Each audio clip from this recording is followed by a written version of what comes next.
of today's FTP program. And our speaker for today is Srimati Prabhavati Rao.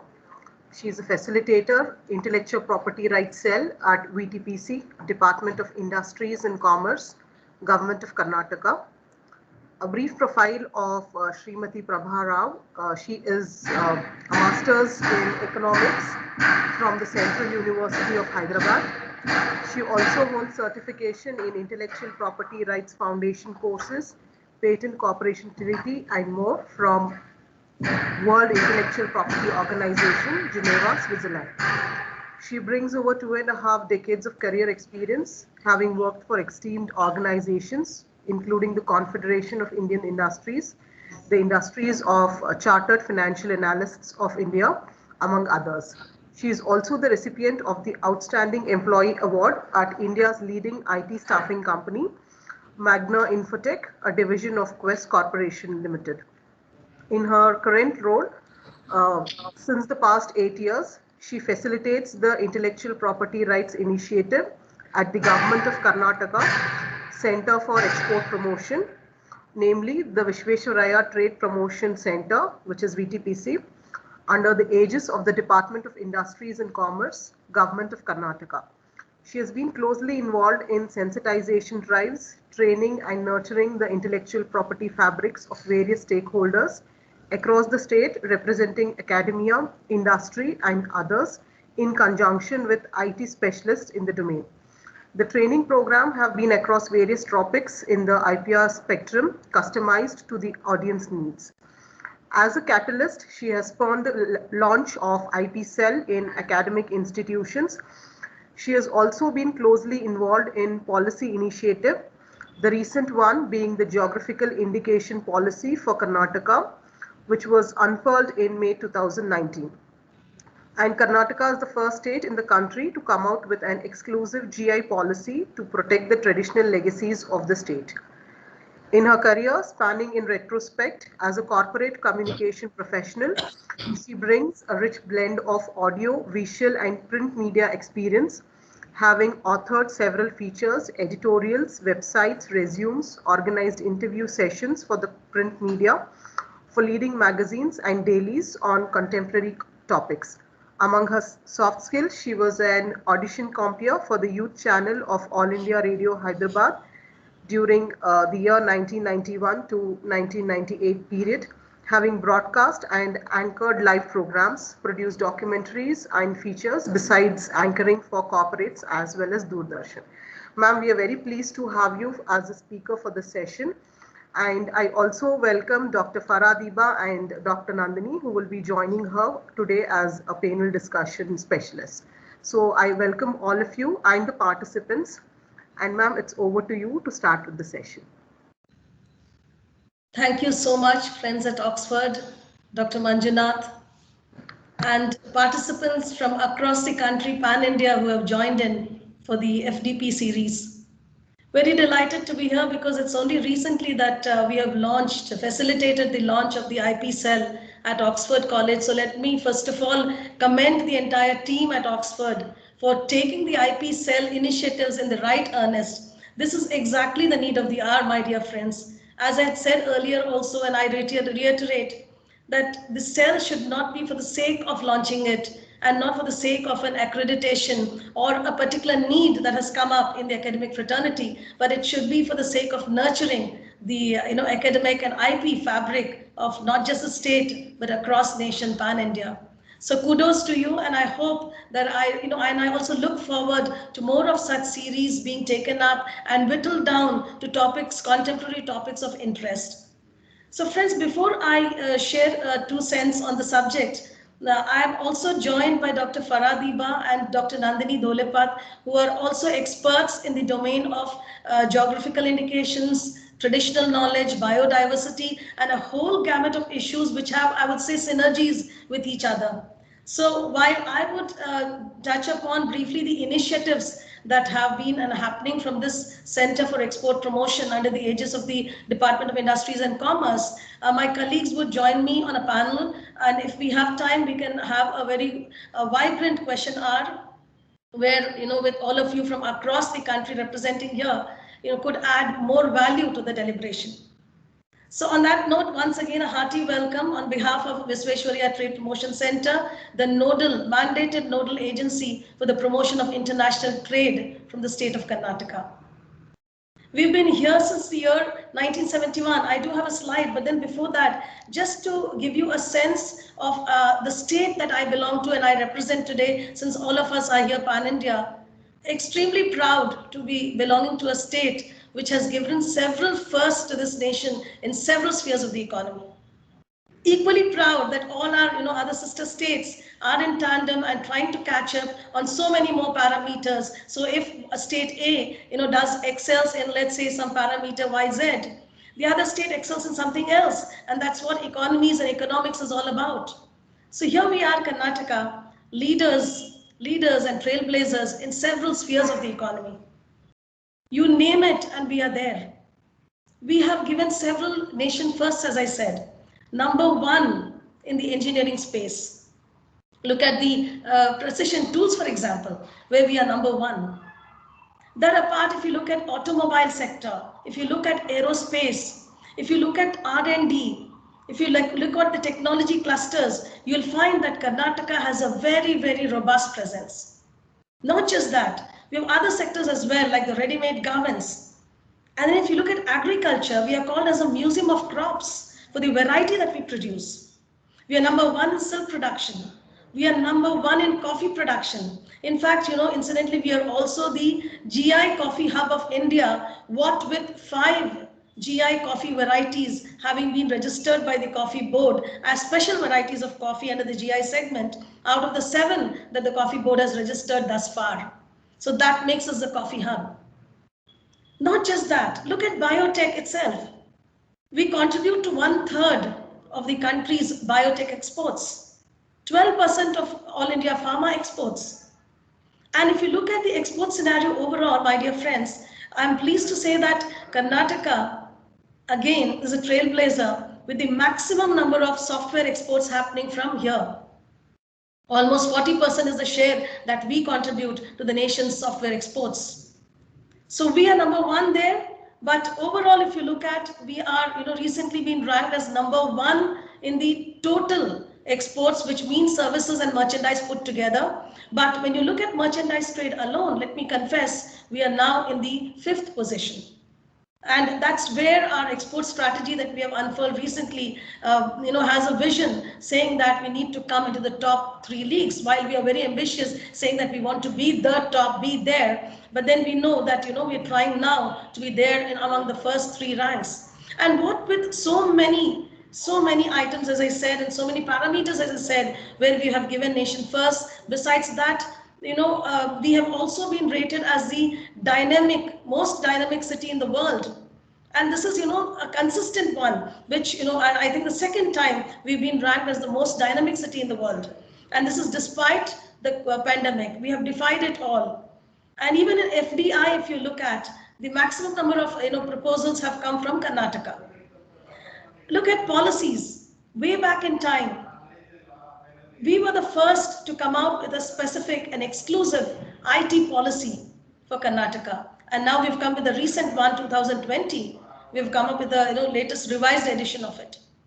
Way back in time again, when biotech was in its nascent stages, Karnataka was the first state to come up with a biotech policy. And now we have the revised versions, and now I think it's called as the Biotech Millennium Policy.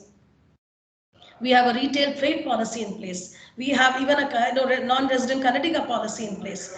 We have an electric vehicle policy. In the agro sector also, you have an agro and food processing policy. If you look at the innovation part, you have something called the 4 I's, and you have a policy there also, I4 policy. You have the ITES, innovation, and all of that there. And so if you look at the gamut of policies that we have given, there are plenty of them, retail trade also being one among the recent ones, Karnataka startup policy being another one. And I think among the recent in the pack is an exclusive geographical indications policy that we came out and we pioneered in the country for protecting the traditional legacies of the state. So let me just make this brief presentation which puts in perspective, what Karnataka is all about.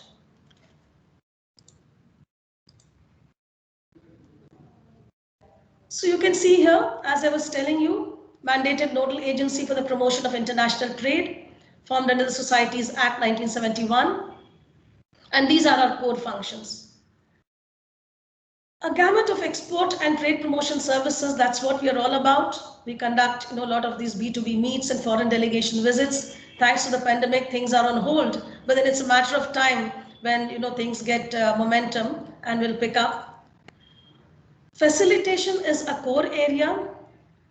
We have a lot of these addressal facilitation services, addressal of exporter grievances meets, along with a lot of like-minded agencies in the space. Capacity building, and that's a key. We conduct a lot of incisive and that apart, those sensitization half-day programs, seminars and workshops tailored to the export fraternity. Of this, the EMTP, I would say, is something very interesting, which everyone who have logged in here, Pan India, also can look at. This is a 6 days course, my dear friends, which provides you a one-stop shop kind of a platform to understand what are the basic nuances of getting into international trade. So tomorrow I want to get into exports. So what are the ABCs of it? What are the first steps? Who are the first agencies I would meet up with? The starting being, as you know, the import-exporter code license that you need to get from the DGFT, the parent. So these are the agencies who come in. And what are the contracts when you enter into international trade? As you know, international trade is all about n number of contracts, be it a marine, be it an insurance, be it forex related. What are the documentation procedures? What is the role of customs? What is the role of packaging? What use is your exports or products if you cannot pitch it rightly in the markets and benchmark it high? So we have a session on packaging as well. We have sessions on pricing and costing. How do you go about it? What are the ethics behind it? And we have group discussions. We have case studies, and we have successful people coming in to tell you, hey, exports indeed is actually not a rocket science. Little bit of common sense and leveraging on the opportunities provided is something that you have to pick up. So on that note, that reminds me, friends, I'm not sure how many of you are aware that there are not many states in the country which have an exclusive export promotion center. Yes, exports do happen. It happens as one of the lines or one of the verticals, in the bureaucratic machinery or the government functions. But exclusively to promote exports, very few states in the country, and Karnataka is privileged to have this particular mandate. We also have a very beautiful scheme called Market Development Assistance for the Exporter Fraternity, wherein somebody wants to go abroad on a foreign delegation, scout their markets, come home rich. This is the fast-track way to success in the international markets. And I find a lot of queries coming in from various quarters, entrepreneurs and those already entrenched coming in and availing this scheme. We also facilitate SEZs from the state. We have an exclusive policy there as well. Something very interesting, how do you recognize and reward the ingenuity of exporters out there? So we have an annual ritual, we call it an annual event under the Chief Minister, aegis of the Chief Minister, the conduct of the annual export awards, where we award, recognize the meritorious exporters and have several categories, product-wise, and then, some kind of quality benchmark-wise. We conduct a lot of these based on these parameters. We try to recognize the excellence of exporters. That besides, we have the charter to come out with the state's industrial policy, which is done by the parent department, and that is where VTPC provides the export promotion mandate chapter, the export promotion initiatives, on behalf of the government of Karnataka. And we have come out with a recent one, 2020 to 2025. And then the geographical indications policy, as I said, in May 2019, we came up with and we implement those. And of course, with an IPR initiative housed here, we conduct a whole lot of sensitization and incisive training programs in the intellectual property spectrum. Well, coming to GI is a very, very important tool, and that is very passionate to me as well, not just as a facilitator, but the fact that it is a particular IP tool which can actually wake up and activate the life of the artisans, where you can make a great impact. And that is why a lot of experts say that GI is like a sleeping beauty of intellectual property rights. And you would have also observed, and I'm sure you agree with me all, that in many conferences, in many talks that we hear or provide, when IP is being spoken about, not much attention is paid to a talk on GI as well, which is also a very, very powerful intellectual property tool. But however, things are looking up now. This is a segment which has caught the attention of stakeholders pan-India, various people, NGOs, be it startups, be it the artisans, producers of goods, traders. They're all now started taking note. But then let me again confess and alert you, we are in the first leg of the journey. Having said that, we pride ourselves as being the first in the country to be having the highest basket of GIs, numbering 42 out of the 370 geographical indication products registered so far all India. Karnataka holds 42. Of course, we have 4 GI logos as well, which also have been granted the status of GIs by the GI registry. However, we would like to call it as 42, as in the actual GI products. And if you look at the composition that I've put out there, the maximum number now has been taken over by the agriculture sector, where we have 22 of them, and handicrafts has around 16 beautiful ones there. I'll share with you those stories. Manufactured goods, we have 3, and foodstuffs only 1. Interestingly, in the foodstuff segment, Dharwad Peda so far is the only GI that has been registered. And that was not just the state's first GI in the foodstuff category, but also the country's first GI in the foodstuff segment.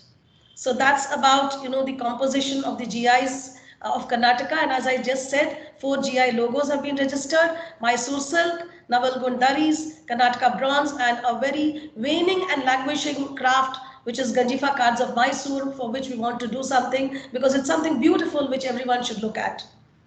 And Mysore silk, of course, was the first GI from Karnataka to be registered. So let me put out this colorful collage out there and instill those streaks of passion, for all those passionate, the lovers of traditional arts and handlooms. So my dear friends, if you look at those 6 GIs which look to you the textile part, the textile weaves, you have the Mysore silk, as I said, the first registered GI, and who doesn't know about it? Be it Karnataka or be it across the country, I'm sure, it's like the dream of every woman to have 1 or even a half a dozen of them in her wardrobe. Ilkal saris.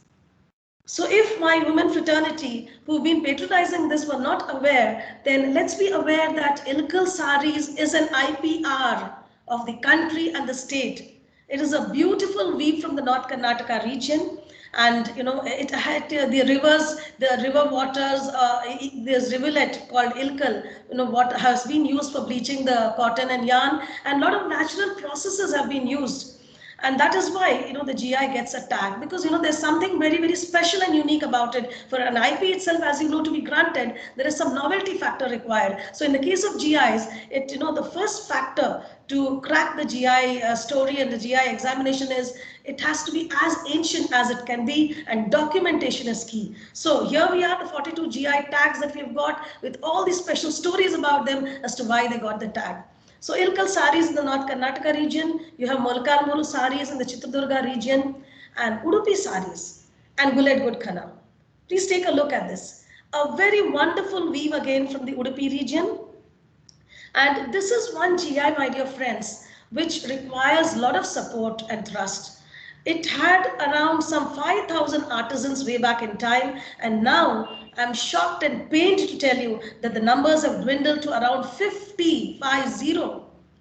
And now there are some revivalists and curators of traditional handloom and arts who are trying to revive this particular textile weave, and BTPC is working with them closely, has even come up with a diagnostic study of this GI and trying to see how we can step up efforts to do a bit of contribute might towards it. And incidentally, for the fervor of it, and also the fact that I wanted to patronize Udupi saris for one among the various pack, today I have draped Udupi sari, and also a Guled Gud Khana, the next one, the blouse piece, which is also a GI of Karnataka. So my appeal to my women fraternity and also the men folk who are here to patronize these weaves, which are, wonderful special legacies of the state and the country. And so even during festivals, or, maybe when you're guiding people who come to Karnataka or, elsewhere, you can guide them saying that this is a beautiful cotton weave, and for cotton lovers, this is one that you can have in your wardrobe as well, apart from your other,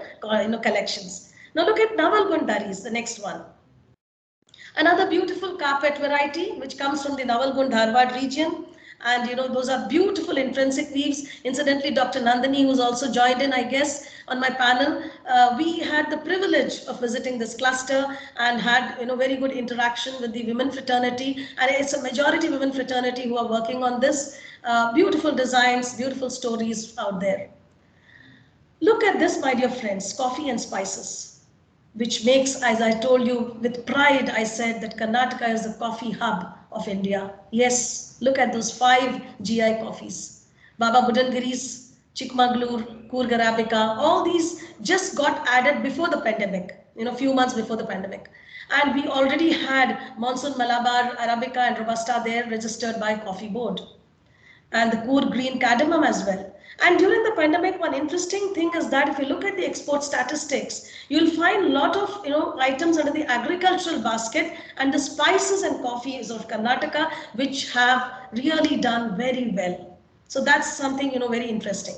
Look at the crops here. Appimedi mango is a pickle variety. Pickle variety of mango from Karnataka, which has a GI tag in the crop segment. Bangalore blue grapes with a lot of good ingredients, with a lot of good vitamins and nutrients, I understand, which has medicinal value. Then you have the Nanjangud bananas, which had some kind of a challenge in between, and where an academic institution, like the GKVK out here in Karnataka, they were responsible for the turnaround. They took a lot of steps, stepped it up, and now, we have some interesting stories about this particular GI, which I can say proudly has come back after a turnaround and doing reasonably well. Bangalore Rose Onion, it's a 100% export-oriented unit, and that has a GI tag. Baidagi chilies, that's another special variety from Karnataka, which gives you the red color, like a lot of people I'm aware, mix 2 varieties of chilies, but they will use the Baidagi chili because of the flavor and the color as well. Then you have the Udupi Mattugula green brinjal, which has a divine and spiritual story also behind it. And that apart, it's a very, very high potential, export potential crop in the region, for which we have worked on a couple of diagnostic studies, which includes Udupi brinjal as well. Then you have the Coorg orange. If ever you happen to go to Coorg, this is for my other friends who are representing Pan India, and of course to my fraternity here in Karnataka, you've been frequenting Coorg. So when you have those oranges, please remember next time and relish it with a sense of pride again, saying that, hey, I'm eating an IPR fruit of the day. Devanhani pomelo, also called as chakota, that's another GI for you and me. So when we are looking at all these, some kind of ideas would be running in your mind as to how we can propel them, how we could give impetus to them. Because, as I'll tell you a little while later in my different slides as to how the challenges are also there with these GIs. While I said with pride again that we are the leaders, but then what is it that we have been able to do for this lot is another story. And that is where I appeal to all of you, my dear friends from across India and the state, to put our heads together to work for this sector. Kamlapur red banana, that's another very, very rich in nutrients, and there's only one registered farmer out there for this crop. Malabar pepper, you have Mysore betel leaf, and Supari, areca nut, got a special status, my dear friends, with Sirsi Supari being registered in the region. Look at these flowers now, the jasmine varieties. Mysore Malige, Hadigali Malige, Udupi Malige. So under the jasmine varieties, you have these 3 registered as GI tagged crops for Karnataka. You also have the Sandur Lambani embroidery coming back to handicraft segment. This, I would call it as one of the successful and matured GIs of Karnataka, which of course has a rich legacy behind it, but you must visit Ballari district in Sandur region, where they have their wonderful venture outfit out there, where you find the women workers doing a very passionate and intrinsic job of the varieties of items on display at the Sandur. No, I wouldn't call it a factory. It's a very nice unit where a lot of good work is happening. Then look at the Kasuti embroidery, my dear friends. That's another special weave from the Dharwad region. So Kasuti saris are very popular, and the beauty of it, one of the important highlights out there is it does not have a reverse or obverse side. That is how you identify a Kasuti. So I remember when I did not know the subject of GIs, I was very happy to pick up a sari, a Kasuti sari, and I didn't realize that it was machine made. And then, when I have been facilitating the space, I realized the wrong that I've done. So the next time I pick up Kasuti embroidery sari, I'd be better check out that it is an authentic one. So what are the specifications? What are the claims about it? How do you know about it? It's all there in the public domain on the GI registry website, where the statement of case would have been filed for each and every GI product as to why they got the tag, what is special about them, what makes it different from the rest of the pack. Kolhapuri chappals, that's another GI that we share along with Maharashtra, the border out there. And this is one cluster again where we were very happy to make a tour, and we were surprised that there are more than 1,000 families working on this particular Kolhapuri chappal GI. But again, you'll be shocked to know if I tell you how many are registered in the Part B story, which I will come back a little later. Look at Gulbarga Tur Dal. That was another recent addition just before the pandemic. It got a tag in the Kalburgi region. And Dharwad Peda, of course, I told you, a very special, Peda of the region. Kinhal toys and Channapatna toys. So in the toy segment, these two are very, very potential and very interesting and colorful toys, GI products, IPR of the state. Channapatna toys, I'm sure, has been more popular in the minds of the people. And right now the toy fair is also going on. We've been hearing so much. Social media is full of it. Kindly, go viral on social media. At least click a like when you see it on Twitter about these toys, which are the GI products. Kinhar toys, 500 years legacy. Such a rich history behind it. Natural colors being used. Not just that, if you go into the detailing part, you'll be so thrilled to know, you'll be enthralled to know that, the tamarind tree bark is used as a glue. That's how natural it is, and that is the reason why we need to patronize the ingenuity, the skills of the artisans, how they have been carrying it over since generations. And there are a lot of varieties in this particular toy which you can look at and patronize. It's like a fruit basket and a lot of these idols, palanquins, and many, many more, which we were again fortunate to visit this cluster in Koppal district and trying to see as to what best we can do for this particular sector. Bidri ware again in the Bidar region, another beautiful handicraft GI of Karnataka, which has a lot of export potential, domestic potential, and also a whole range of catalog. The variety of products that you have under this particular GI is amazing, and you can look at it as a memento also. And that's what we have also done. We started patronizing them. They say charity begins at home. So when we are conducting programs across, on different topics, or let's say on the CM's platform, we are telling people that, we are going to patronize these products. So in a small way, we have begun with a couple of GIs, which I would call it as a low-hanging fruit, where a lot of potential is there, where there is a robust supply chain. Karnataka bronzeware, that's another beautiful one you can look at. Then I was already telling you about Ganjifa cards of Mysore, a very, very, mythological kind of a background to it, patronized by the kings of the region, and which needs a lot of impetus and push. There are very few women artists out there which we have helped them in registering in Part B, which I'll come back to again a little later in the next slide perhaps. Mysore sandal soap, more than 100 years of history. Who doesn't know about it? That's a GI of Karnataka. And pure sandalwood oil, that's the only, perhaps they claim to be the only soap perhaps using pure sandal oil. Mysore sandal oil also being registered, as you can see there. And Mysore traditional paintings, again, Mysore again is the hub of GI in Karnataka. We have 9 GIs in and around Mysore, in Mysore itself. Majority of them, 9 of them you can count and check out. Mysore rosewood inlays there, Mysore agarbatti, Mysore traditional paintings. So many of them, my dear friends. So how do we protect these traditional legacies? That is when we told ourselves we need to come out with an exclusive policy and pioneer it in the country. We announced the GI policy for Karnataka in 2019 May, and our main objective, is to see as to what best and what are those precious little steps we can take to promote this particular sector. And Visvesvaraya Trade Promotion Center that I represent is the nominated nodal agency for the promotion of GIs from Karnataka through a government order. So some of the promotional measures that we have announced in the policy are as simple as it can be, and which is the need of the hour.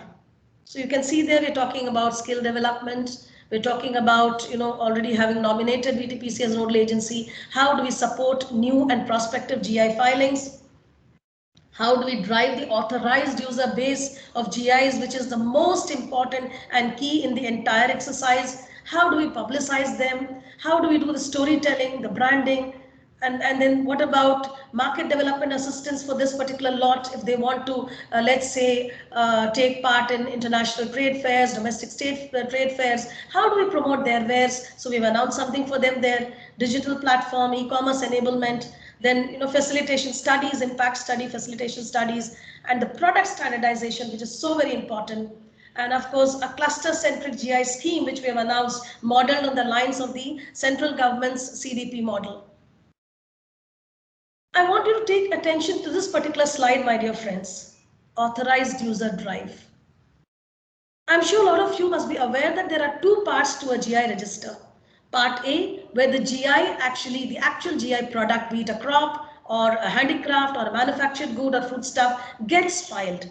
And it gets filed by so-called RP, registered proprietor in legal parlance as per the GI Act of 1999. There's a registered proprietor who actually files the GIs. Part A happens, and in the case of Karnataka, incidentally, most of the GIs, be it in the agriculture, handicraft, or other segment, most of them have been filed by government departments like, say, horticulture department. Then you have the coffee board, government of India. You have the Karnataka state handicrafts, Kaveri Emporium. So and then textiles, handlooms and textiles. So most of them, incidentally, I would say by default have been registered with the government body. Why I say by default, my dear friends, is the government of India is also giving a big time call right now, saying that GI being a producer and community right, it is also the onus of the producer group and the producers in the region to come up, strategize, and do a bit for that particular GI. As you know, it's not an individual right. So government always will remain a facilitator, will be a conduit, will catalyze your efforts, but let the producer group take on the onus, and this is precisely the call also being driven and provided by Government of India as well. So at the time of the WTO agreement on TRIPS way back in time, when we signed the trade-related intellectual property rights agreement, and when the IP story and GIs in particular was in a nascent stage, it was always a very good idea to have these traditional legacies registered with a government body. I mean, that's how, people felt secure as well, that government is there to support us. But after that, what happens is part A gets registered. Part B is, who are the users of these GIs? When I put out all those colorful GIs out, then, and I also said with pride again that, we are leaders. But you know what the story was, my dear friends, 2 years ago, as far as the authorized user base is concerned? Let me confess. We had only around 9 numbers as I've put out there. We had authorized registered users of these GI products, only 9 across various GI products. So we told ourselves, we are coming out with a policy. So we have to work backwards now. Let us step up the authorized user drive in the first place, because if it is any other generic product, my dear friends, like any one of you and me as entrepreneurs can set up shop, right? If it were, any industry, any venture, it is something which doesn't fall in the domain of an act, like the GI falls under the GI Act, then you and me can, with a minimum number of compliances, which we will abide by, either with the ROC or say formation of a company and all of that, we can set up shop. But no, when it comes to a GI product, tomorrow you want to claim that you want to be a producer of the GI, you want to stake a claim that you want to be a trader of the GI, you are most welcome. But there are rules of the game. You need to register yourself as a registered authorized user, either in the producer category or the trader category, with a minimum number of compliances and firms, which according to me as a facilitator, I would say it's very simple. And right now there was an amendment last year in October, and GI registry has made it much more simpler, where there is no notarization required, no affidavit and all of that which was there earlier. Pretty simple. And when the amendment did not take place, there was a very nominal fee attached to this authorized user application. It was a nominal fee, it was 600 rupees. However, we told ourselves as an organization and an initiative that we had taken on ourselves, without a budget in hand, without the policy having been announced yet, we said we will take up the authorized user drive for Karnataka and then try to see how we can step up the efforts in providing them the right direction and try to give them a livelihood, impact their livelihood and all of that. So today from a base of 9, the registered authorized users of Karnataka stands at 398, and this is up in the public domain in the GI registry website where you can check up Pan India if you want to know. Tomorrow you are going to any other state in the country, right? And we do go, and so when we go there, we are lost. We ask the guide, we ask our friends, hey, what are the famous products here? From whom should I buy? Next time when you're planning to go to any other state, remember to look up the authorized user list which is put out in public domain and which provides you the registered and so-called, in legal parlance, that the licensed guys who have the right to sell these products, the names and addresses are all put up in the public domain. And I think, if I can remember off my head, around 6,000 plus authorized users across India representing different crafts and crops have been registered, and they are the ones you and me should actually ethically be patronizing. So tomorrow, if I tell you that, hey, I am selling Ilkal saris and all of that, you better not patronize me, because the first thing you need to check is whether I am a registered authorized user, whether as a producer or as a trader. Better check out, and do not patronize me just because you know me perhaps, because that's not the way to go. Please do justice to the people who are registered, and they are the registered authorized users, and Karnataka has 398 across a couple of handicrafts at the moment. And as I've written out there, the maximum number of them have been, facilitated for Bidri Ware 166, Kolhapuri Chappal 60, Kinhal Toys, and couple of them. One interesting thing for academia out here, since I find majority of you from this space, is that academia can contribute tremendously if one has passion for this particular space. And passion, of course, is a choice. So out there, to all of you who have that passion to nurture the traditional legacies, my appeal to you is that why don't you look at this particular segment also for, let's say, conduct of studies, let's say patronizing them for mementos, popularizing them, making them go viral on social media. Why don't you look at them? So to give you an example as to how academia can partake, when we conducted a couple of diagnostic studies, which I have put out in my next slide, I think, we conducted 7 diagnostic studies in the first phase, which included Bidri Ware, which you see here. We had an academic institution in town with whom we had signed an MOU, the IP cell, and the entire bunch of academic fraternity, which had maximum number of students, and so passionate at that, I just can't forget that. And of course, the faculty who mentored them, they all went and camped in Bidar for around almost 3 weeks, went door to door, conducted a lot of sensitization drives, and it was perhaps a little easier for them because they came from the legal background, because it was the law college and the IP cell with whom we were engaging. So the entire bunch of students started sensitizing the stakeholders, the artisans, trying to identify who could be registered, because let me tell you, Bidri Ware did not have a single registered authorized user as we were conducting the drive. It was not a single guy was there on board. And when we conducted the study, this particular college went camp there, identified, and I'm proud to say, and let me give credit, that if Karnataka says today that we have 166 registered in Bidri Ware, it was only and solely due to the efforts of the particular college, which took so much of efforts, and the student fraternity. My compliments to them, and I just cannot forget, and I would call it as a great help that they have rendered to this particular section of society. That is how academia can actually partake and see how you can do your little bit. Not just academia for that matter, anyone can actually join this story. And similarly, let me just go to the next slide. Among our other initiatives, so how do we provide a platform and showcase all the rich GIs of Karnataka? So, not sure friends if you're aware that Goa was the first state in the country first state in the country to come out with a GI store at airport.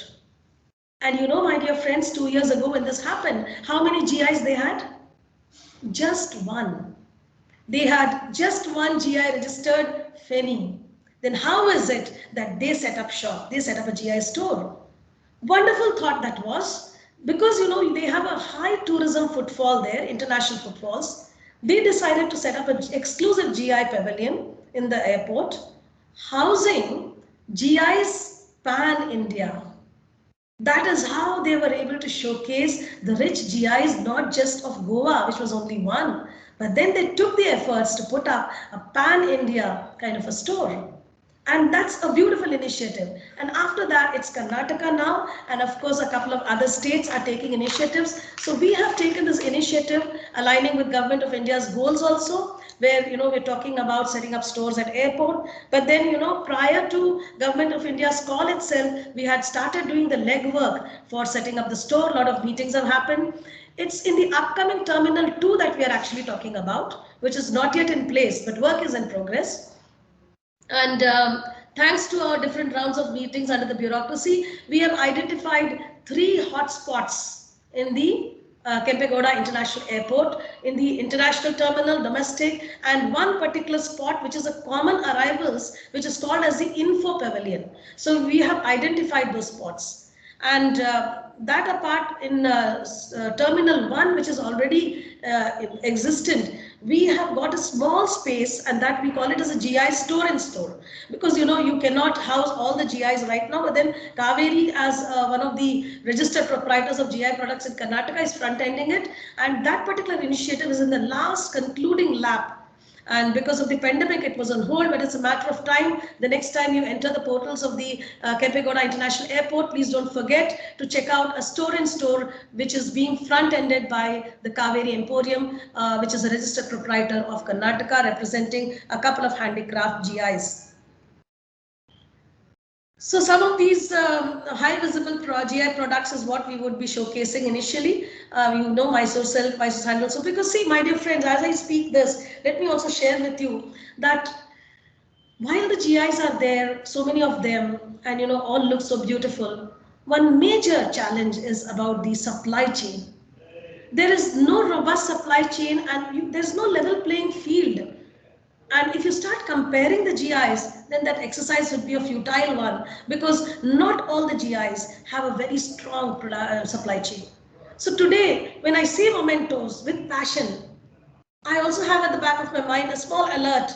Okay, do I have a robust supply chain? Because now people are going to call me, right, to just facilitate them, like how do we pick up? So let me also alert you that this is one of the challenges, not just with GIs of Karnataka alone, but GIs pan-India, where a lot of GIs are there, potential is there, but supply chain needs to be upped up. And that is where state governments are trying to take initiatives, trying to see how through various schemes and various kinds of strategies we can try to pull them up. So that is the story about the supply chain.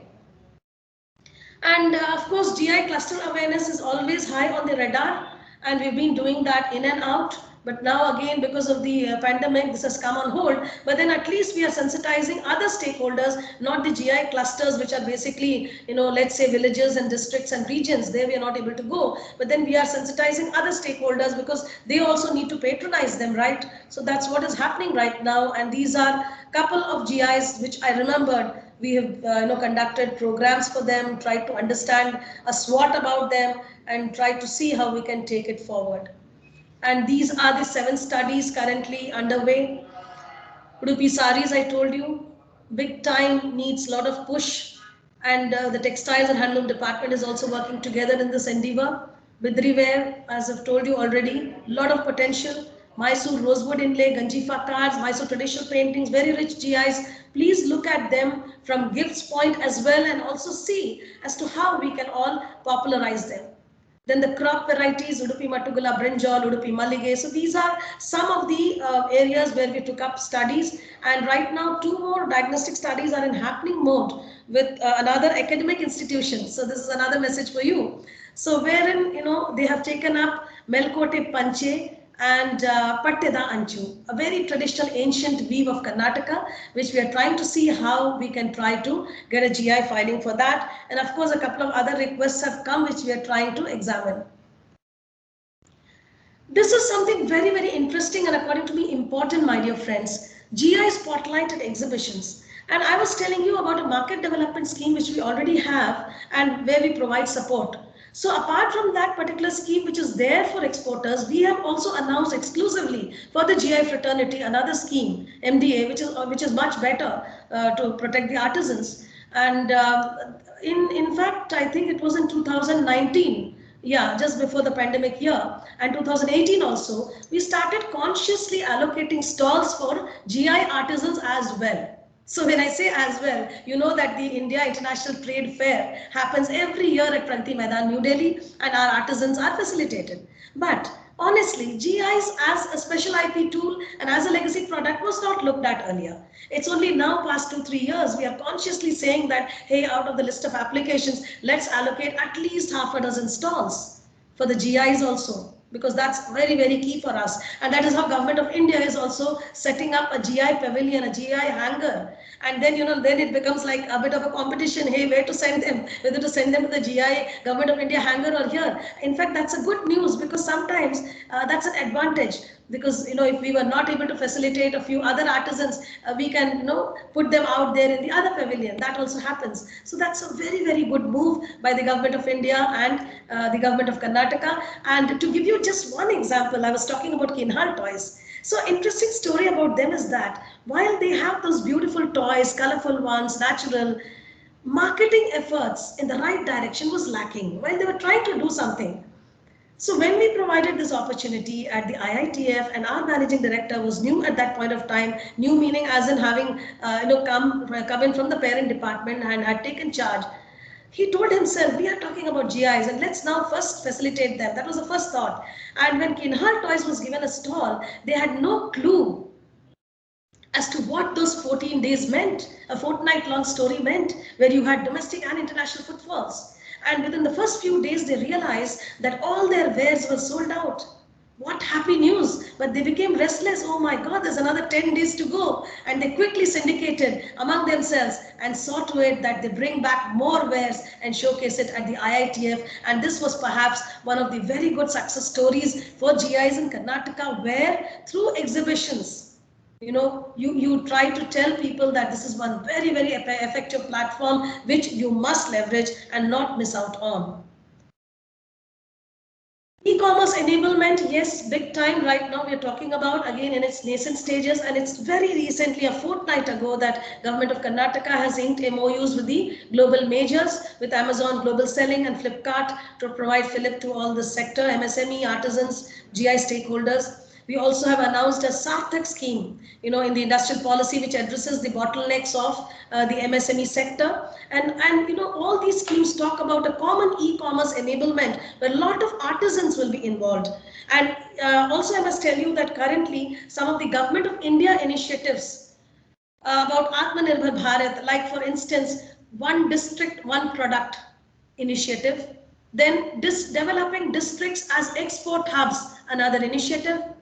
EDCs that I have mentioned there, Export Development Centers, another initiative, and that apart, of course, all the other schemes. These are some of the new schemes that have come up from the Government of India, which all state governments, I'm sure my other friends who are listening to us right now, other states would also be aware that in your respective states, you must have done a similar exercise. For all these new initiatives, we have identified sectors which need to be developed. And incidentally, you'll be very happy to know that in almost all these schemes that I'm talking about, including an agricultural strategy, national agricultural strategy, where Karnataka also aligned for its state government story, GIs also have been given tremendous importance. So if you look at the list of products under, let's say, the ODOP, under the EDC, or EDC, of course, is an initiative for enablement and all. If you look at developing districts as export hubs, you will find a lot of GIs there also for enablement and onboarding.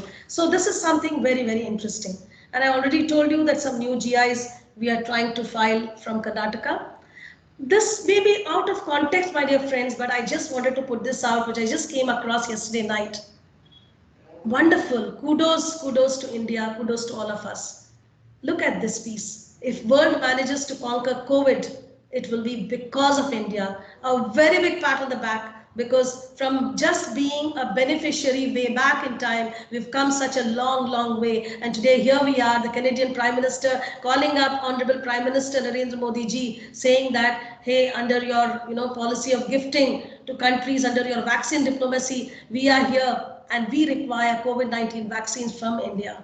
This is a great feather in the cap, my dear friends. So while it may not have the IPO GI significance, it certainly goes to speak volumes about the ingenuity, about the innovation, about the endeavor that all our stakeholders have put out, and that's the way to go. And on that note, let me now leave the floor open to my esteemed panelists, and first of all, thank him with a deep sense of gratitude for joining me on this, Dr. Farah Diba and Dr. Nandini Dholepat. So they are specialists, as I told you, in the GI, TK, biodiversity space. In fact, Dr. Farah Diba was a principal scientist with Monsanto earlier, and she's very passionate with a hardcore biotech background, and she has so many credentials about her that I don't think this session would suffice. She's an author also, so she has an IP flavor about her, apart from the fact that she's also a very mellifluous person, being a professional ghazal singer.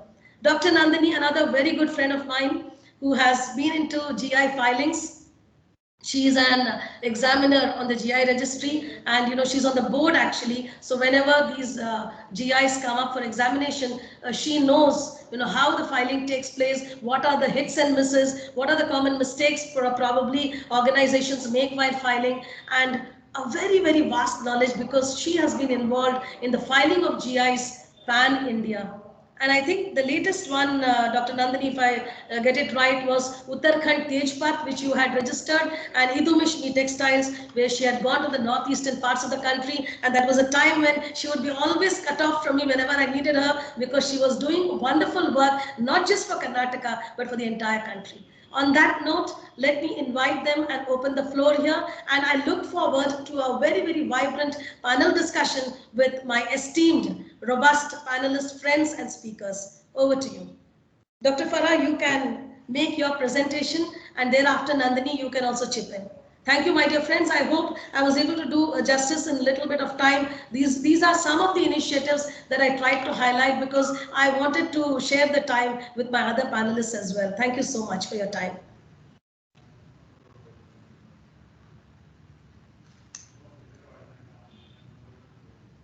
Good afternoon. Am I audible? Yes, Farah, Yes, you are ma'am. audible. Okay. So I'll go ahead and start with my slide deck, where I'd like to just go ahead and give a brief on what it is about: the biodiversity, the natural resources, traditional knowledge, traditional cultural expressions, and GIs. So this is a brief just to put the things in perspective, and I'll talk about the different frameworks that we have. So basically, what is biological diversity? It is the variability among living organisms, and it represents the whole ecological No, not to share. balance. Have I stopped sharing? Yeah, please, madam. Yeah, I think I've stopped it, right? I've stopped sharing. Is it visible now? No, ma'am, yours is not visible. Okay. Yeah, I think I have stopped sharing. Can you just confirm? Yes, ma'am, you have stopped sharing. Farah, ma'am, you can now share your PPT.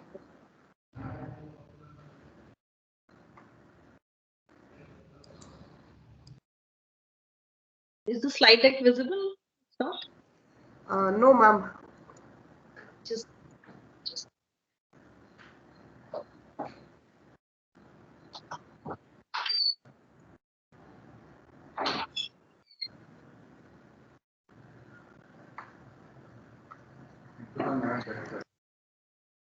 Dr. Manjunath, I think I had shared her deck in case it's not happening.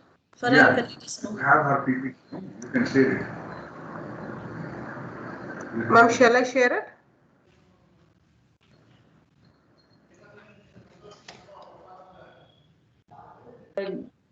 slide deck, then I can speak.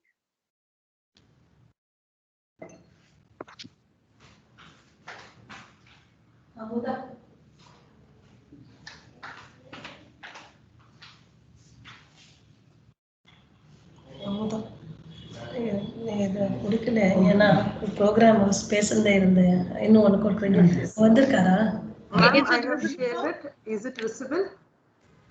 Yeah.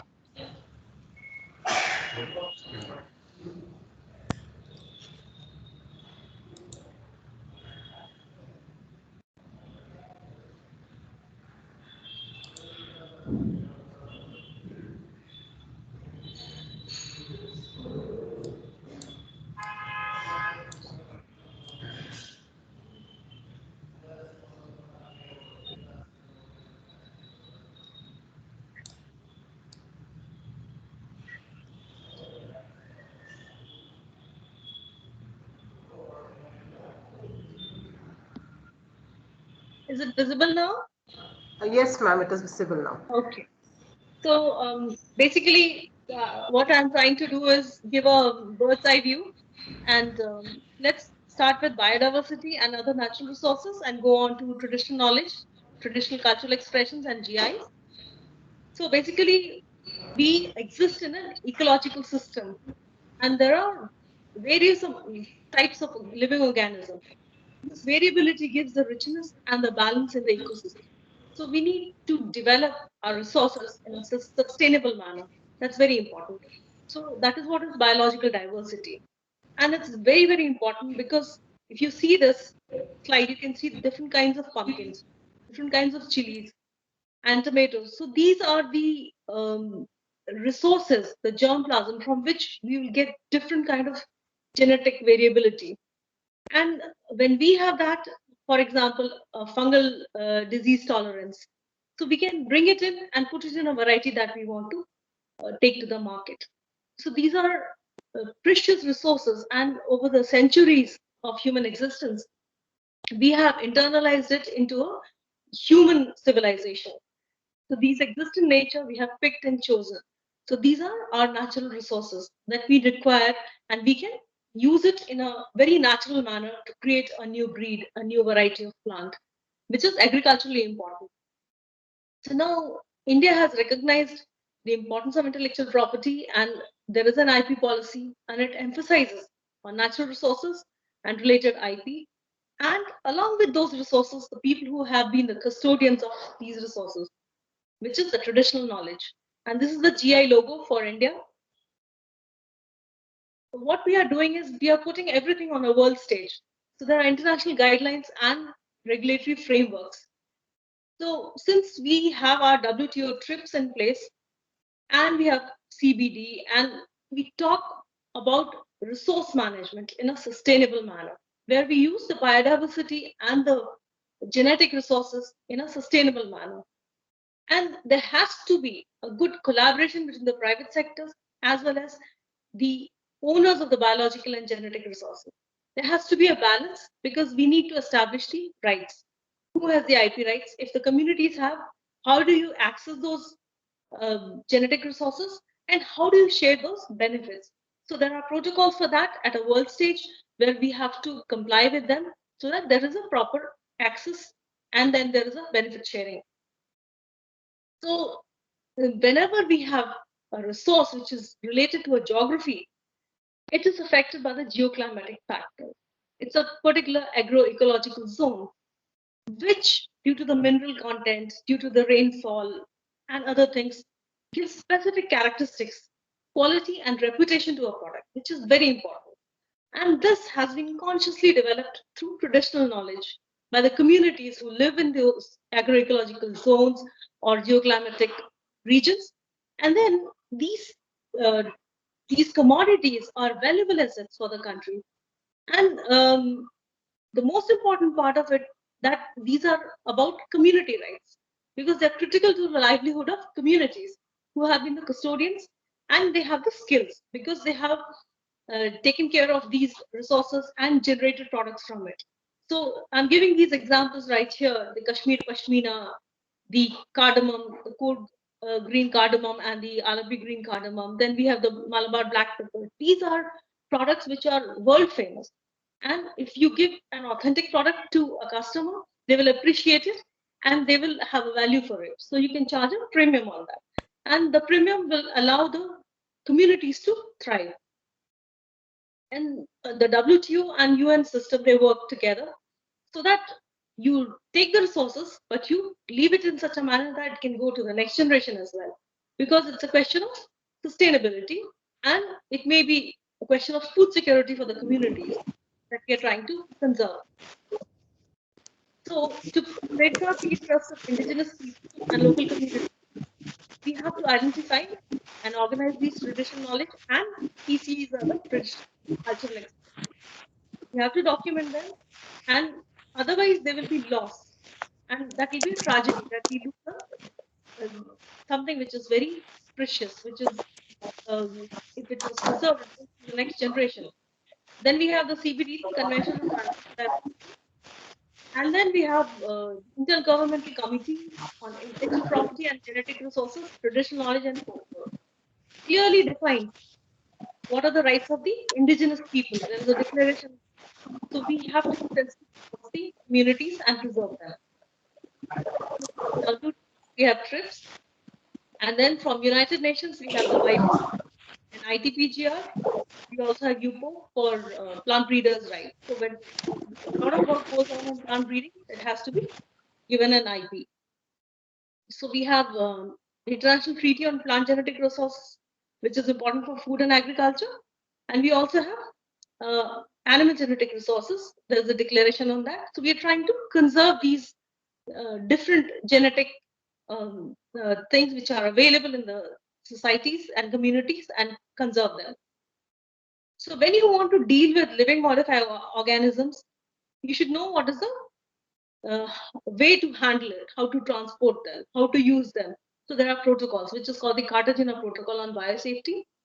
And then if you want to access a genetic resource and we make sure that the benefits go back to the society equitably, so it is under Nagoya Protocol.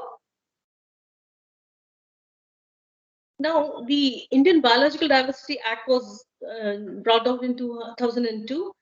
It basically talks about all the biological resources which is within the sovereignty of India, and we should not allow misappropriation of any of the genetic resources. In popular parlance, we call it biopiracy.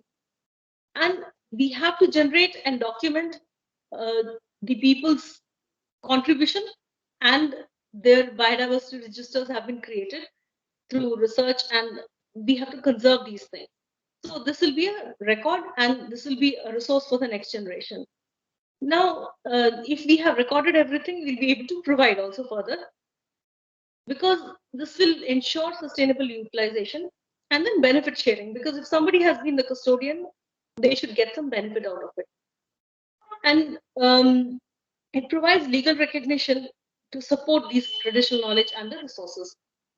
Now, all these laws, which is the GI Act, the Trademark Act, the Plant Variety Protection and Farmers' Rights Act, Biodiversity Act, all of these work together. Then there are government organizations and then non-government organizations. All these are the facilitators. They work together. So that's the ideal situation, that we understand what the law says and how we can utilize these laws. So when we talk about champagne, it's a white wine, you know that. But champagne is, in fact, a region in France. So the sparkling wine is produced from grapes which are grown in the Champagne region. Similarly, we have Burgundy and other wines. So the red wines and the white wines, they have such a wonderful market and such a great reputation. So the moment you say some word like a champagne, that white wine comes to mind. So that's the brand value. So we have to conserve these brand values. And basically GIs are notices given about a product which originates from a given geographical area. And we protect it by registering it. We give a decree that, yes, this is from this particular area. And the owners are the groups and the communities and the organizations. The beauty of this thing is that it comes from geography. It has a clear history and reputation. So just like Darjeeling tea, you know that it's one of the most reputed teas all over the world. And it is highly expensive, the better varieties of it. So we have done good in so many ways. There are success stories, and we can build on that.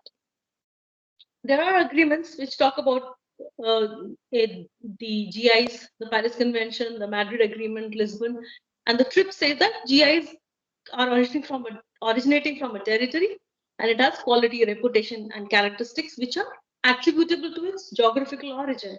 So you have to define an area. So we have two terms: protected designation of origin, the PDO, and the protected geographical indication.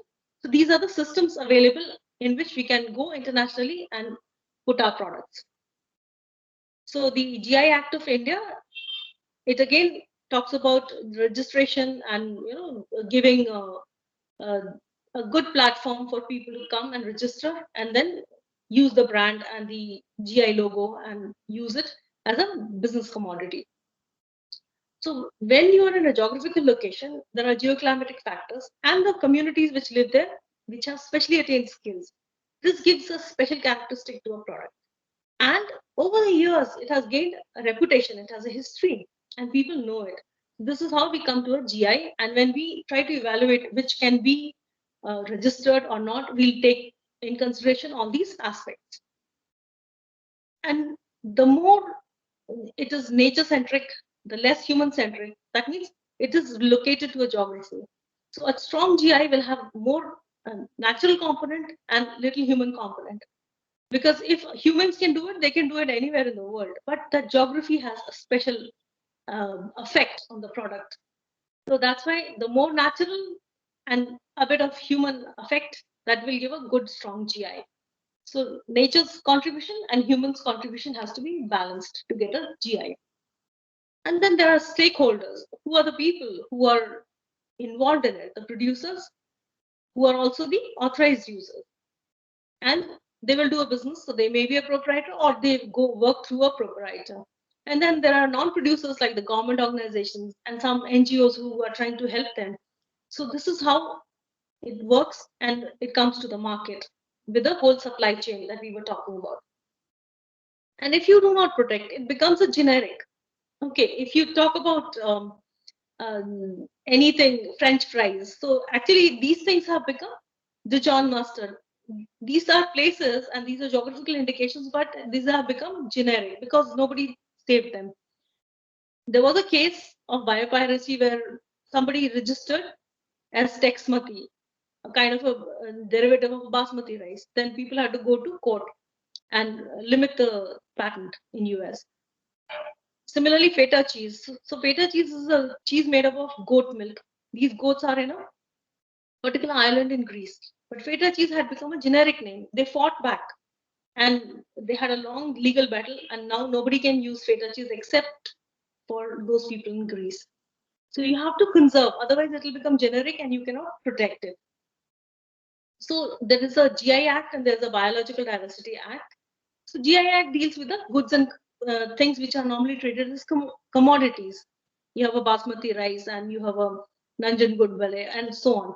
So these are genetic resources, but they are normally traded as commodities.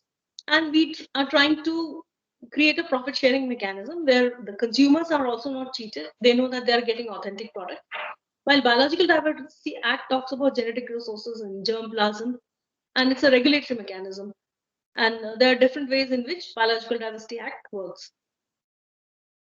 And whenever something is not done in a proper manner, it's misappropriated and taken without approval or consent of the traditional knowledge holders, becomes a question of biopiracy because they are not compensating the people who have conserved this.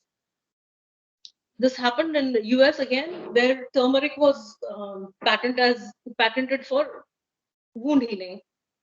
So this is a well-known fact in India, and we have had to dig up historical documents and prove in the court that this is a prior knowledge. People already knew about it. So the patent was revoked because we have shown documentary evidence that this is a well-known fact that turmeric is good at wound healing.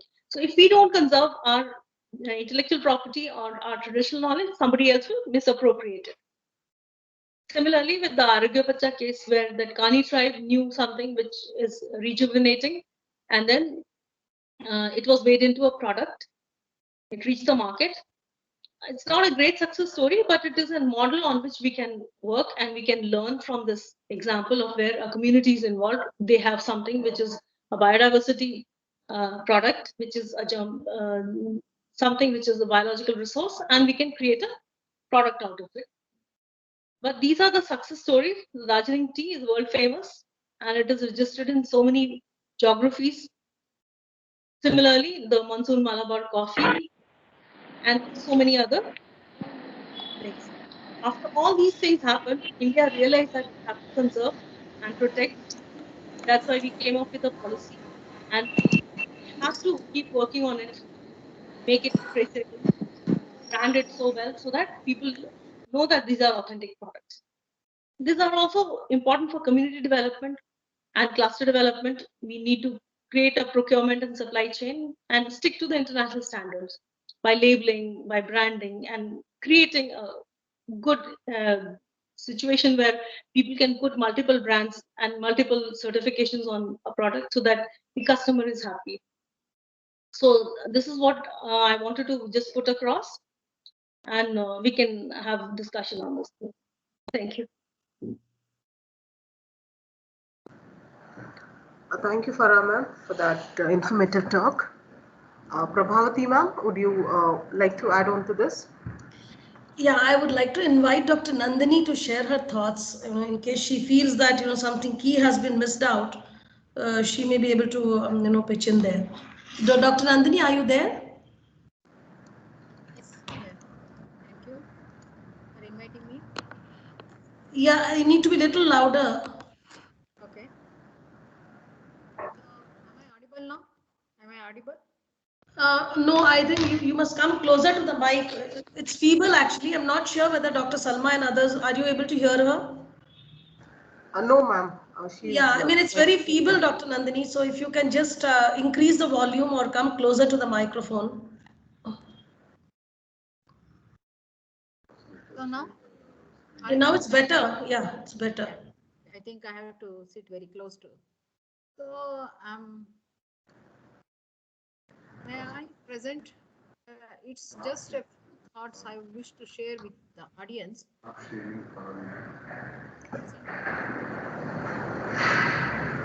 Farah didn't stop sharing. That is Nandini's. Share my number. Nandini. Share my number. May I present? Hello? Yeah, Dr. Nandini, you can present, I guess. Please. Looking for the icon.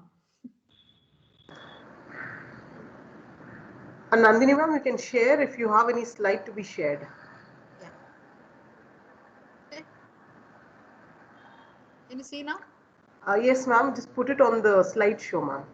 Yeah. So I wish to bring it to your notice that how to go for a registration. For example, if you think there is an appropriate product which is to be registered under GI registration, we have to provide some of the documents. So these are the documents, the list of documents which are required. I'm just giving you an example which we have submitted for registration of Uttarakhand Tejpath.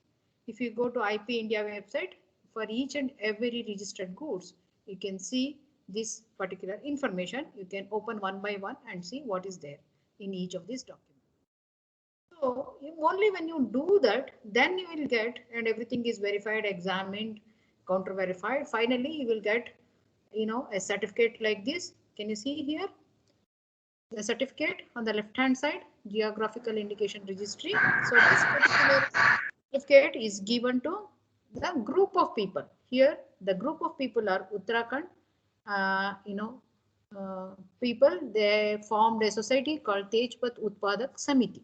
Okay, so this is given to a group of people, and for that we have to produce all the written documents, and also we have to prepare a map. This map is not a political map. This map is prepared wherever that particular commodity is grown, cultivated, and where they will do the the source from where they do the sourcing of that particular raw material and also processed.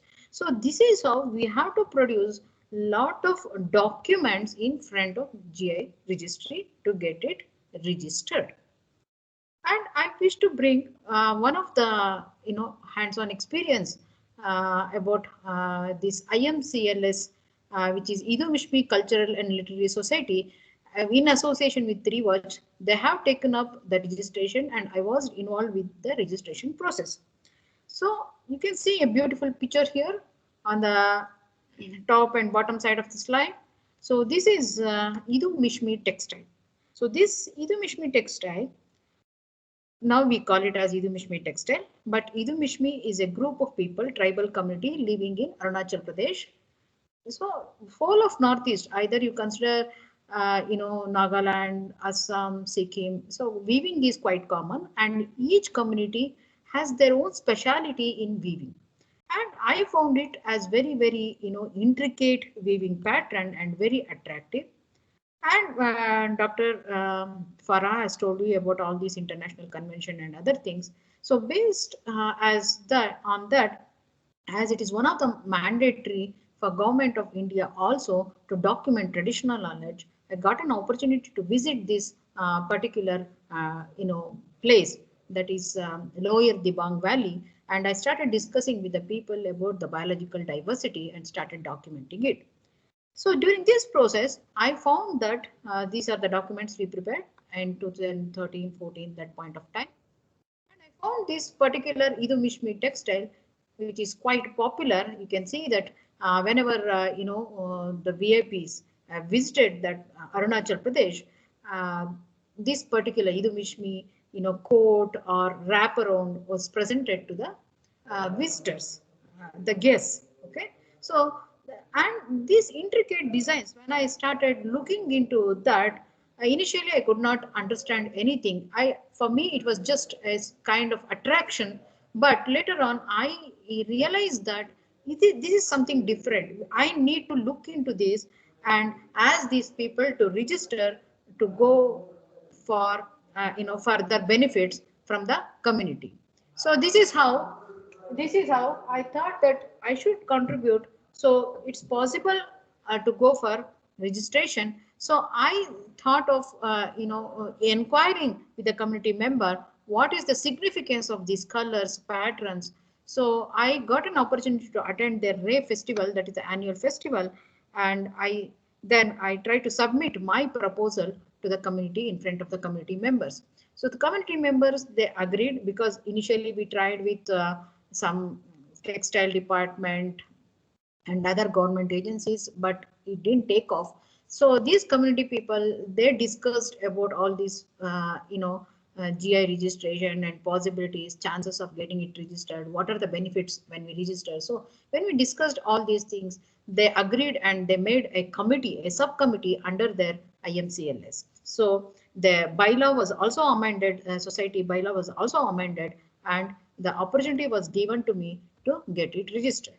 So this is how we started, conducting meeting in villages, because their village means it is just maybe maximum 10, 12, households, and every house they have a weaving loom. So it is the women in the family, they learn weaving from mother to daughter, daughter to granddaughter, like that, and they practice weaving. Every house has a loom, and they have different patterns. So these are the intricate patterns.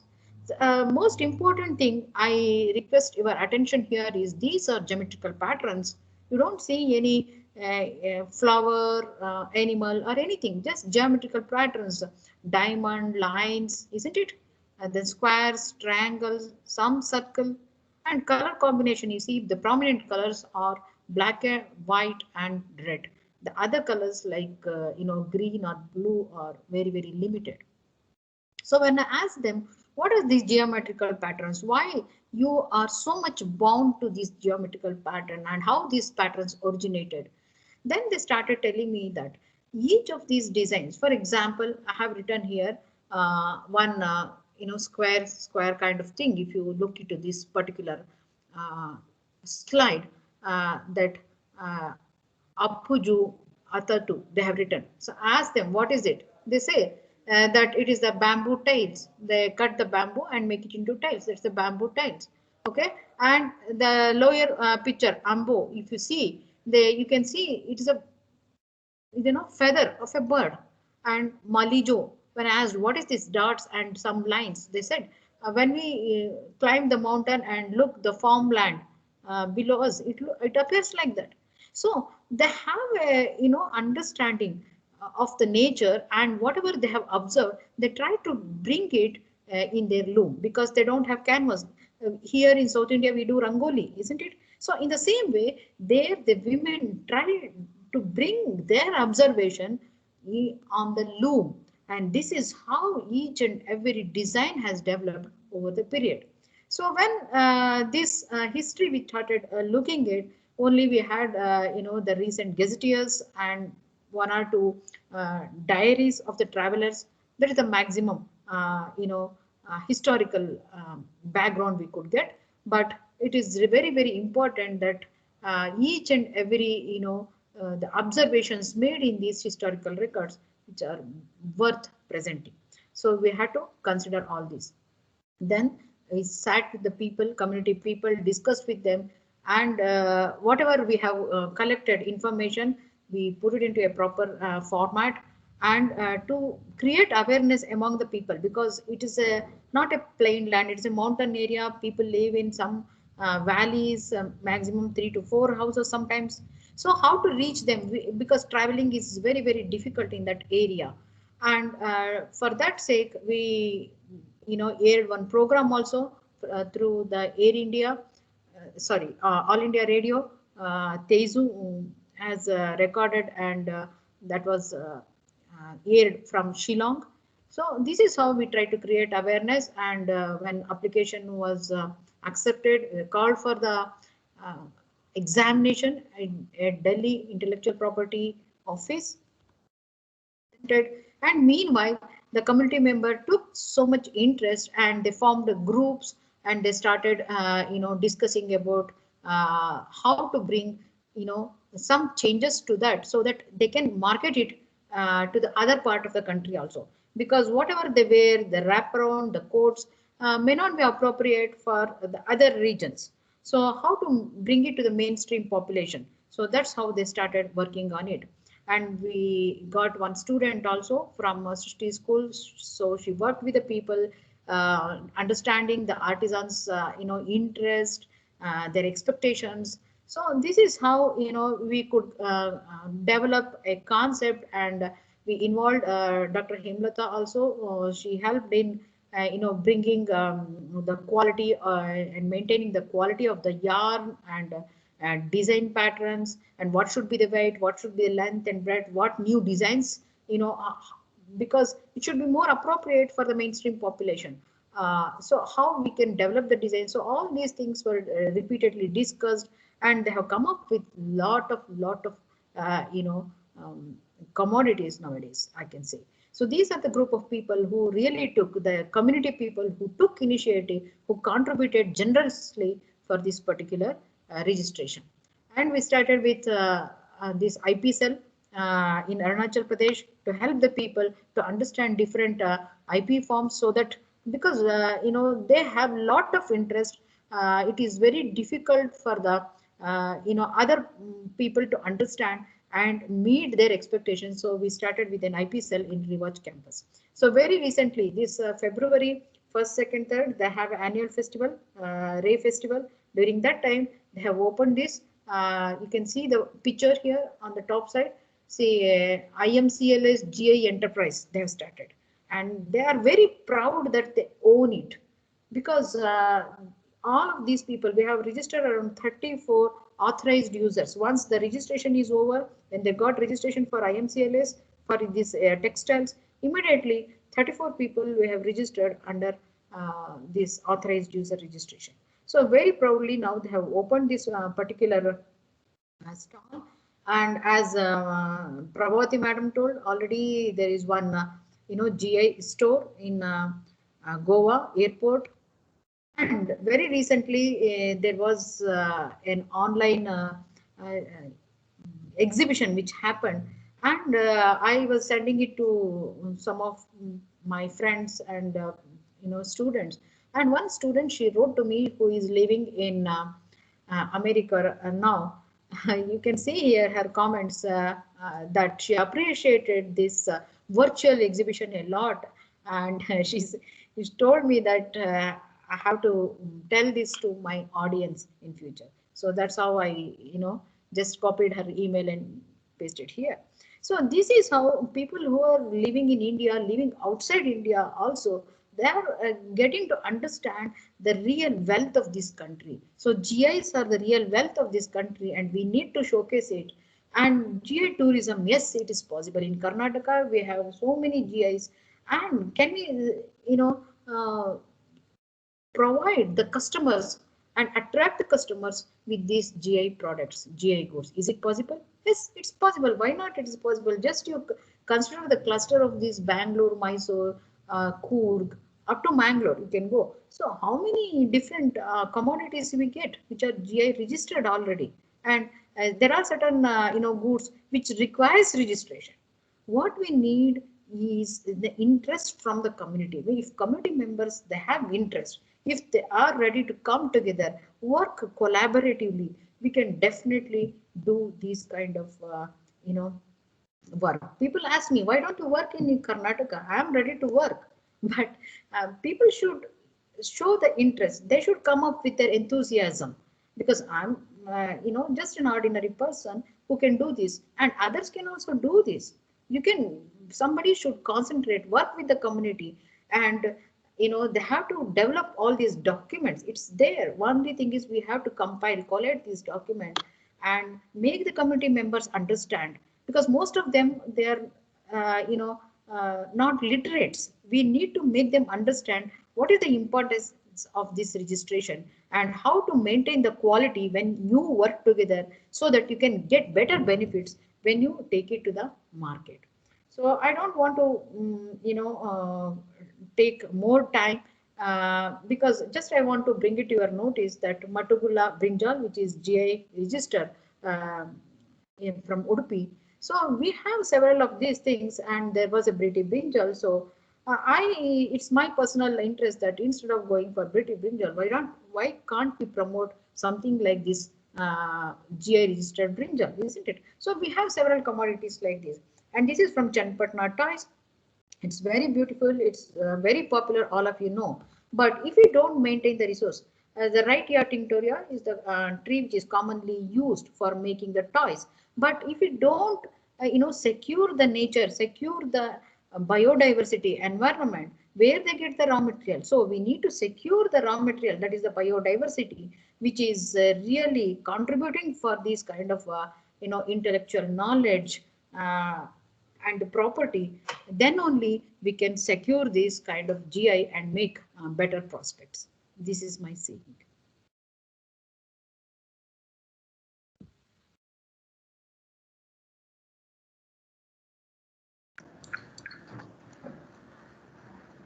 Thank you, Dr. Nandini. Thank you, Dr. Nandini. I think the floor is now open to the audience. In case there is something specific, you can let us know.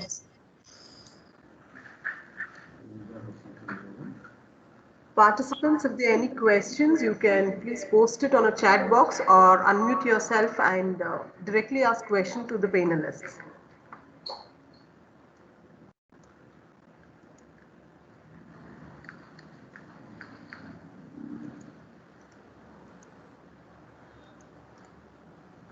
Good afternoon, madam. Madam, if anybody wants to start using GI craft for their market, as the firm, what is the procedure for it? Are you saying somebody wants to use it for trading? Yeah. Okay. So you will have to register yourself as an authorized user, as I was telling you. Okay. And there is a very simple, statement of case that you need to first submit, which will give basic details about yourself, your venture, some common details, and it should justify as to why, you claim to be so. If you are saying that you want to register as a producer, let's say, then for that, you have to be from that particular GI mapped region. Because as I said, every GI has a mapped region. You should be having your unit there. But if you want to trade also, the forms are similar, but the little bit of procedure is different. So one is, as I said, the statement of case. You will have to show the working operations, actually, proof of business, that you are securing your supplies only from the registered authorized users.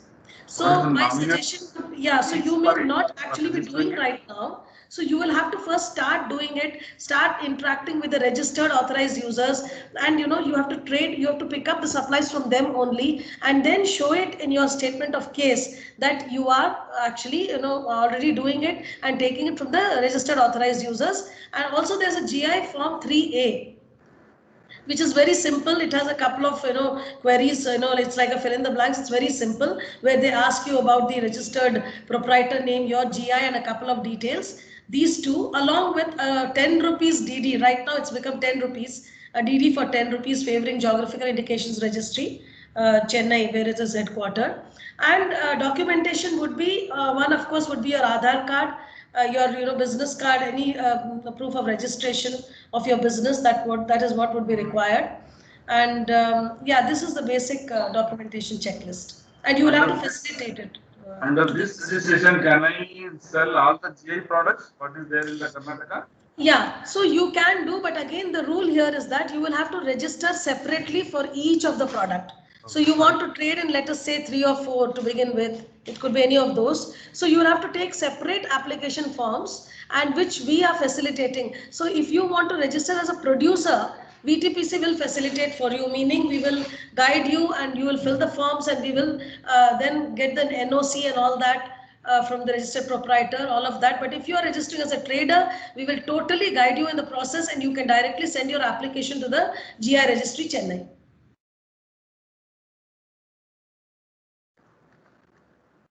We can share with you the necessary forms and all of that. You can also meet me if you want at my office for any further details. So each GI product, I have to register separately by paying 10 rupees DD, right? Yes, for each GI product, yes. And I should purchase the GI product directly from the producer, and I can have my own stall. Yeah, so you should procure your supplies only from the registered GI authorized users. And is there any price, this thing tagging for it? Pardon? Is there any price tagging for it? I should sell this product to this particular cost or something like that? No. I mean, you can sell it anywhere across. You can sell it anywhere. And generally, the beauty of GI is that because it's a traditional legacy product, the way you brand it, the way you promote it, it should fetch a premium actually, because it's a special product. Yeah. Is there any price tag for it? Say, for example, Matti Gula, it should be sold for minimum of 50 rupees, or I can sell it even at 100 rupees or 1000 rupees. Is there any limitation or guidelines for it? Right? No, those are the standards basically, and those are guided by the registered proprietors in legal parlance. As I said, the particular organization that registers the GI, which represents the GI producers' interests, they have to come together, and then that those things have to come out, the standards and all that. I think Nandini can add a little more to that. So they will disclose the price for us, right? Pardon? The GI registry will tell us at what price we should sell the product. No, GI registry give the certificate. No. GI registry will not guide the price. Yeah. How to fix the price for these products? Is the price fixing is at the liberty of the seller?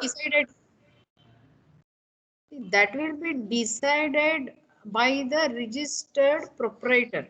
Whoever it is a group of people, right? The rights are given to the society or a group of people. So they will decide the price, and price will keep varying probably each time, like any other commodity. GI registry will certify yes, it is a GI registered goods. the role of GI registry is limited only to granting the GI in part A and then doing its due diligence to grant your certificate in part B, which is the authorized user registration. Beyond that, if you talk about marketing, giving you a facelift, no, that is not their mandate. So their mandate is restricted. So as Dr. Nandini said, the registered proprietor of the GI, and that is the reason why I was also saying that, you know, the trend, since it represents a producer group, it should happen that from the government organizations, the producer groups, the NGOs, the cooperatives form their own kind of a society. Like, for instance, I would like to give you the example of Sandur Lambani Embroidery. Maybe you can interact with Kushla Kala Kendra, which is the registered proprietor of GI, which chose not to go with the government department, but they registered it through us NGO. And they are the ones who are actually taking care of the entire GI story there. Similarly, Sirsi Supari, when it was registered, typically was not registered by, say, Spices Board or Horticulture. They did not go there. They formed their own Totkars Cooperative Society in Sirsi, and they have registered this particular GI, and they have also registered as an authorized user, so that they will be able to regulate this aspect of demand supply mechanics, the sales of the products and all that. So it is in the interest of the registered proprietor to take care of the GI interests of the producer groups. Okay. Thank you, madam. Thank you. Any specific, if somebody wants to register as an authorized user, you can come and meet me. Very simple, you know, I have the checklist also, very simple way. I'll explain it to you and facilitate your application in, if you want to be a producer. If you want to be a trader, as I said, I will still facilitate you, but I would then advise you to send your documents, everything directly to the GI registry. Thank you, madam. Thank you very much. Thank you. Thank you, ma'am. So on behalf of the Department of Biotechnology and the Oxford College of Engineering, I thank Srimati Prabhavati, Dr. Faradiba and Dr. Nandini for being on this panel and having a very elaborate discussion. And the talk and the lecture delivery, everything was very, very informative. Thank you to all the three ladies. And officially, we would be concluding this session now. The next session will begin at 2 o'clock. I request all the participants to join us using the link that is shared with you people. Once again, thank you to all the speakers. Thanks everyone, and special thanks to my co-panelists, Dr. Farah and Dr. Nandini, for joining me. Thank you all. Thank you, madam. Thank you very much. Thank you, Dr. Manjunath. So we will be officially concluding this session. Thank you all.